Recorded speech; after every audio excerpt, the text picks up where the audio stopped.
Today, we're going to do a short little video about LLCs and how everybody and their mom seems to love to just form an LLC. You have a business idea, you have some crazy concept you want to do, and the first thought is, oh my God, am I going to get sued? And are we going to have liability issues on our hand? That's an important concept that maybe you want to talk about with your lawyer in terms of what it takes to mitigate your liability. We're going to kind of focus more on taxes and compliance here because while it's important to shield yourself from liability, it's also important to consider state income tax and state franchise fee considerations as well. So let's talk through a little bit here about what are the common practices that are used for LLCs. My experience I've seen, Delaware LLCs are the big one.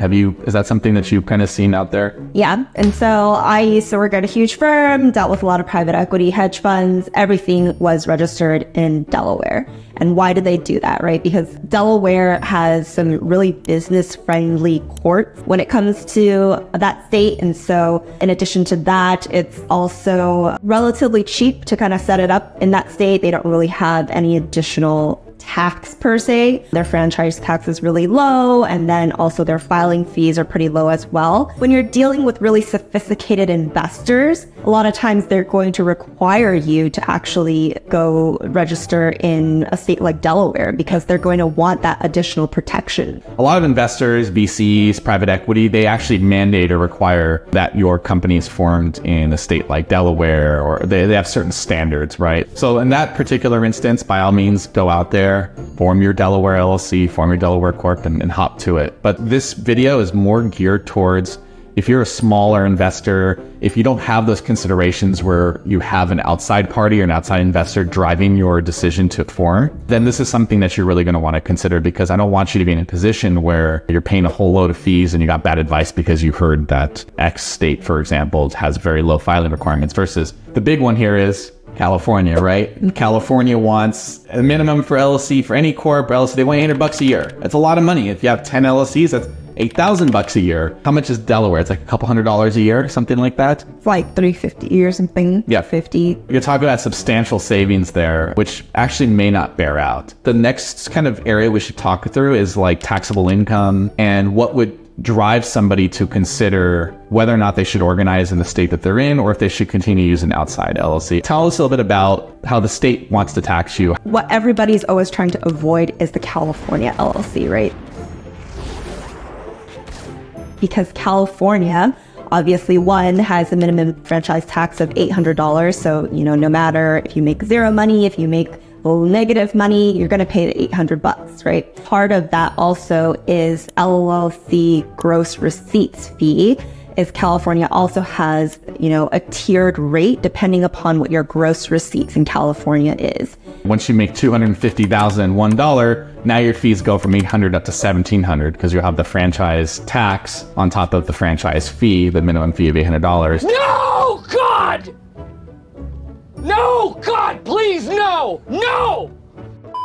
But that's just a great example of how you can have multiple LLCs can generate huge fees.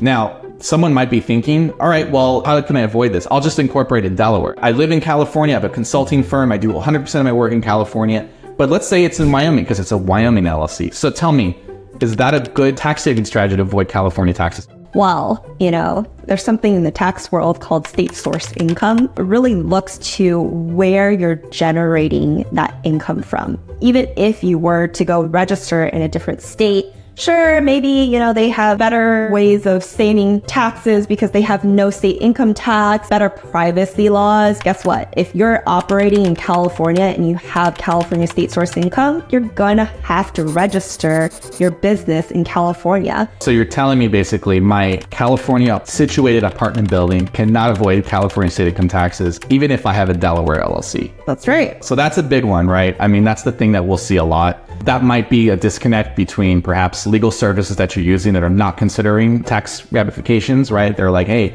the most efficient way or the best privacy laws are in this state. So just always do that. Except you have a Delaware LLC, which affords you the most privacy protection, all that sort of stuff. But your business is totally in California. So are you saving money? You're not, right? You have your $200 fee a year in Delaware, plus you're going to have to register that LLC in California, and you're still going to pay the $800. Maybe the privacy is important to you, maybe it's not. It just depends on your situation. In a lot of cases, Most people don't care. It's a chance to save some money for pretty much the same tax outcome, right? Again, at the same time, a lot of the times we do say tax is not always what drives all business decisions. And so you might decide that, hey, you know, I do need this legal liability protection. And it does make sense for me to register and create this business in a separate state that just has some better laws. I think one more consideration. Before you form an LLC, you got to take this really seriously. What is your liability that you're trying to shield yourself from? Because you can have a business without an LLC. Just do a sole proprietorship. You can open it up. And for tax purposes, if you own the LLC 100%, it's disregarded. It's the same thing as having this sole proprietorship. Now you have to pay this $800 fee for this additional liability protection, which may or may not benefit you, right? Right. And so what we see a lot of is somebody doesn't even have income. Well, they just have an idea, and the first thing they do, instead of executing this idea, right? We see this all the time. They form the LLC, and then they put all their expenses to the LLC. Nice. And they're focusing on all this risk management, but they haven't made a single dollar yet.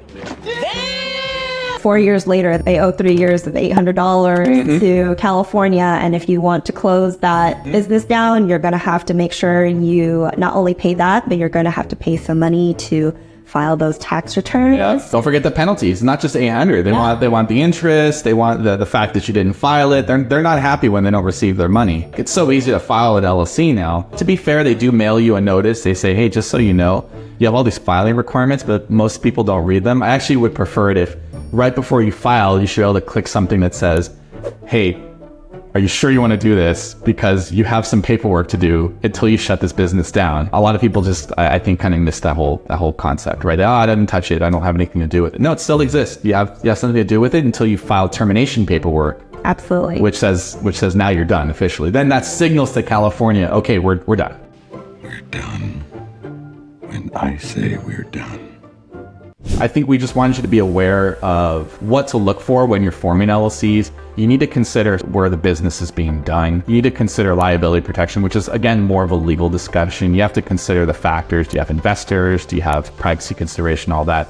But again, we just wanted you to focus on like fees and compliance before you just jump in and form your LLC and get going. Like, seriously consider these concepts. By all means, like you're welcome to reach out to us. We do this all day long. We'll be happy to advise you and what it takes to stay in compliance with your LLCs. Stay tuned and we'll be back for more videos on additional tax topics in the future.